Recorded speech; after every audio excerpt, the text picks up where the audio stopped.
Hello, আসসালামু আলাইকুম। Handloom of বাংলাদেশের পক্ষ থেকে চলে আসলাম। দেখতে পাচ্ছেন খুবই সুন্দর গর্জিয়াস কাজের একটা jamdani half silk two piece, দারুণ কালার কম্বিনেশন। দেখতে পাচ্ছেন এটা হচ্ছে হোয়াইট কালার, না হোয়াইট বলে কেউ ভুল করবেন, এটা হচ্ছে আইস কালার বলা হয়ে থাকে। আইস কালারের সাথে আপনার দেখতে পাচ্ছেন রেড কালারের সুতো এবং মাঝে আপনার হোয়াইট কালার এবং ব্ল্যাক কালারের সুন্দর কম্বিনেশন, এবং তারও মাঝে দেখতে পাচ্ছেন গোল্ডেন জরি দেওয়া আছে যাতে টু পিসটা সৌন্দর্য আরও ভালোভাবে ফুটিয়ে রয়েছে। যারা একটু কোয়ালিটিফুল এবং গর্জিয়াস কাজে এই ইউনিক এক্সেপশনাল কালার কম্বিনেশনে টু পিস চান, অবশ্যই এটা নিতে পারেন।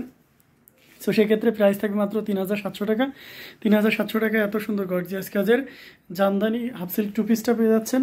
সো আপনারা নির্দ্বিধায় নিতে পারেন, এবং যারা এই ধরনের টু পিস নিয়ে বিজনেস করতেছেন, হোলসেলে নিতেছেন, সেক্ষেত্রে ইউটিউব ডিসক্রিপশনে যেতে হবে। সেখানে আমাদের হোয়াটসঅ্যাপ নাম্বার সহ বিভিন্ন ওয়ে দেওয়া থাকবে। সো আপনার সুবিধা মতন যে কোনো ওয়েতে যে কোনো প্রান্ত থেকে অর্ডার কনফার্ম করতে পারবেন। খুবই সুন্দর গর্জিয়াস কাজের এই টু পিসটার প্রাইস থাকছে মাত্র ৩৭০০ টাকা।